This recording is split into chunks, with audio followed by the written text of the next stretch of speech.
The following is a presentation of the Eagles Sports Network. For the second time this season, Carson-Newman defeats a top 10 foe in a three-game series. Eagles take 2 of 3 by splitting a doubleheader and winning the series finale 4-2. I'm Andrew Rogers. This is the head coach, Tom Griffin, for the Eagles Sports Network. Coach, it was a pretty good pitching performance in Game 1. It won't look that way because of an 8-run performance, in large part because of a 6-run 8th inning in Game 1 today. But certainly your pitching staff, again, Colton Kaysen was terrific in Game 3 of the series and Game 2 of the day to help secure this series. Break down a really good day for your team. Even though you lost the first game of the day, certainly had a chance there with the way your guys pitched, and then obviously Colton does his thing and gets his third complete game in a row to get the job done to win the series. Yeah, I mean, Underwood gave us a great start. I mean, he gave a really good job. And again, against an offense, you know they're going to score.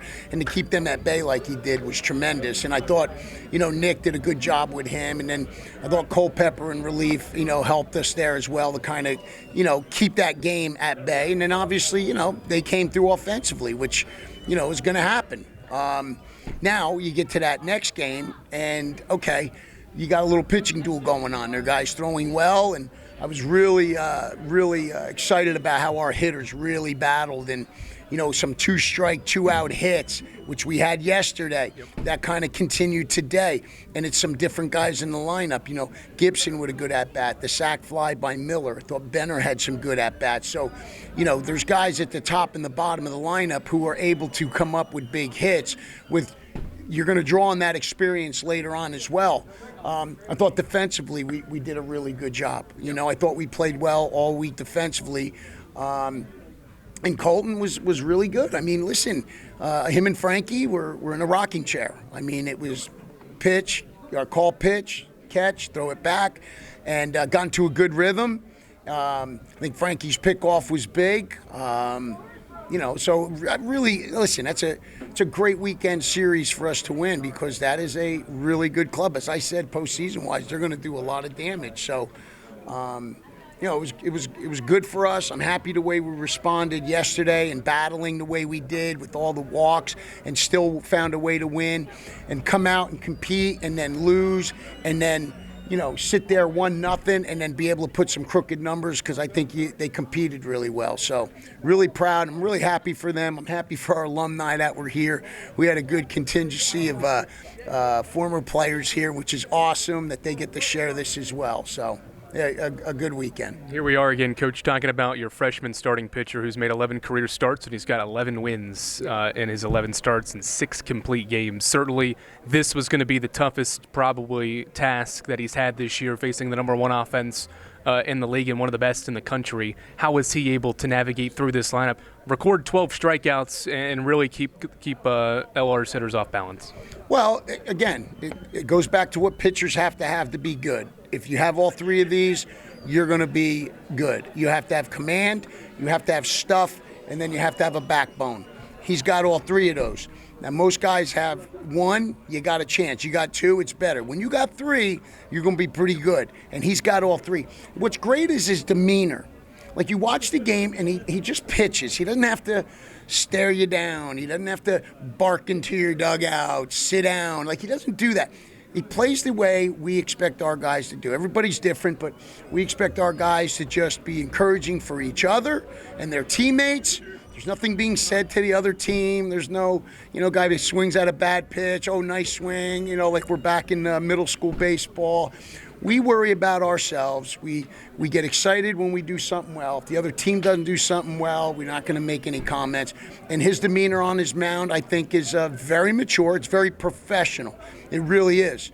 And that's why I think he's having success. He's grounded as well. He's a very grounded young man, very strong in his faith.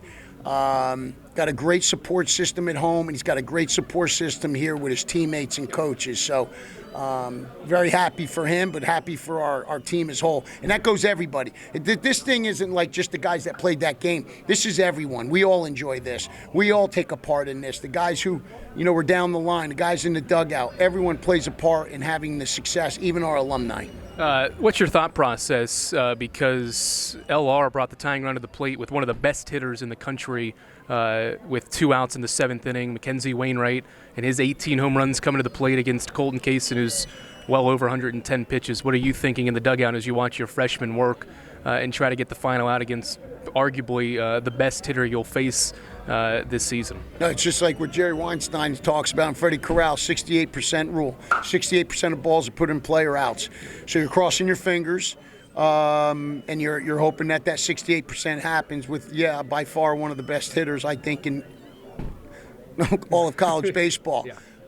But we know he's going to be in the zone, and he has some swing and miss things, and the kid barreled it up. I mean, he barreled it up, and fortunately, again, 68% rule. So we weren't going to nobody. I mean, he was going to pitch. If we went to the 9th inning, that kid was going to pitch because that's the kind of competitor he is.